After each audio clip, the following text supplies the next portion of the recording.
Portugal's Prime Minister has addressed the nation after a crisis was triggered over his government's proposed austerity measures. Let's cross over to Barbara Serra in our European News Centre for the details and more. Barbara.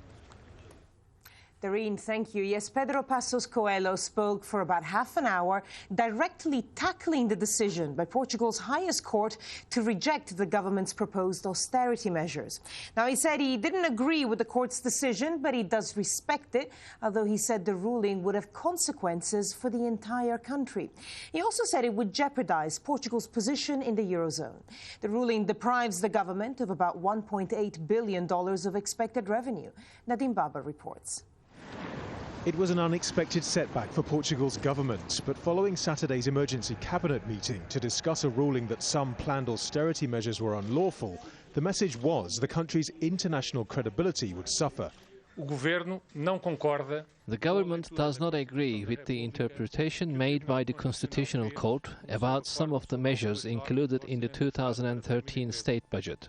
The Constitutional Court's decision has left the country facing serious difficulties in terms of fulfilling the international commitments and budget objectives. The budget was expected to bring Portugal about $6.5 billion in savings. But the Constitutional Court rejected 4 of the 9 measures, including cuts to unemployment and sickness benefits and scrapping holiday bonuses for public sector workers. For Portugal's biggest trade union, the way forward is new elections. The government does not have legitimacy to present alternative measures that always penalise the same people. The government from now on does not have the political, ethical or moral legitimacy to carry on governing. But the centre-right government's unlikely to wobble. Just last Wednesday it easily survived a vote of no confidence in Parliament. Still, the troika of foreign lenders will be looking to Prime Minister Pedro Passos Coelho for renewed commitment to cut the budget deficit. This only means that the austerity will continue in Portugal. The measures will be implemented, this time through new measures, not through these budget ones, but through a series of new ones, and therefore that the country will remain within the austerity and securely inside the euro. That won't help the growing number of people who rely on volunteer associations like this for food and clothing. Portugal's unemployment rate is at a record high and is still rising. So far, anti-austerity protests here have been peaceful. The challenge for the government is making sure that Portugal's poorest don't bear the brunt of any changes. Nadim Baba, Al Jazeera.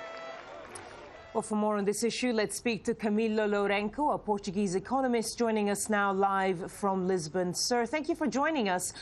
The Prime Minister finished speaking just about 10 minutes ago. What did you make of what he had to say? Pleasure. Well, he had 2 solutions, basically. Raise taxes, and I don't think that would be a good solution because it would deepen the recession. Then he had another one, borrowing more money, international markets. It would be an awful solution because Portuguese debt is already very high. So the last one, and I think this is the correct one, is further measures to cut spending.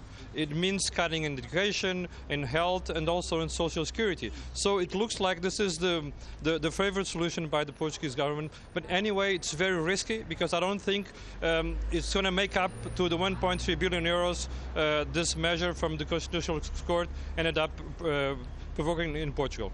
Yeah, because the measures that the court ruled as unconstitutional actually make up around 20%, from what I understand, of the revenue that the government was going to make up from the austerity measures. Now, they were deemed unconstitutional because the court said that they unfairly focused on pensioners, public sector workers. These new measures, this new austerity drive to make up for this 20%, who would it hit?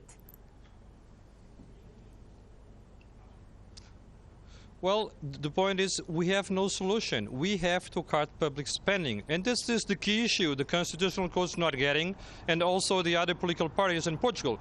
And the issue is we are getting money from the Troika.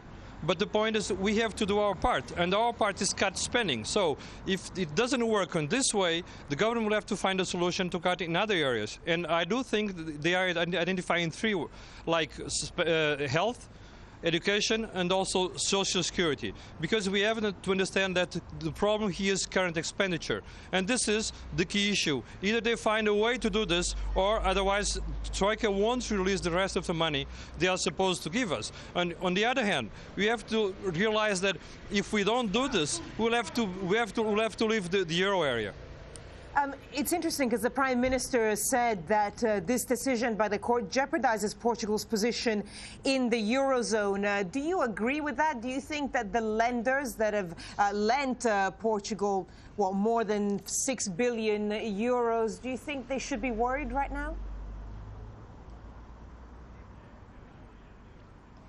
Yes, I would be if I were in their place, because the issue here is we are getting money from the Troika, but we are supposed to do our homework, and our homework is cutting public spending. So if I were in their place, of course I would be worried. And as a Portuguese, I'm seriously worried, because next week we are supposed to negotiate with the Troika an enlargement of the maturity of the Portuguese debt. And that's a key issue in terms of going back to the markets and borrowing money in a 10-year period. So if we won't be able to do that, the program will be incomplete. So of course, it's a very complicated situation, and it's a very serious one, and we have to cope with this as early as next week. Camila Lourenço, Portuguese economist, speaking to us from Lisbon. Sir, thank you.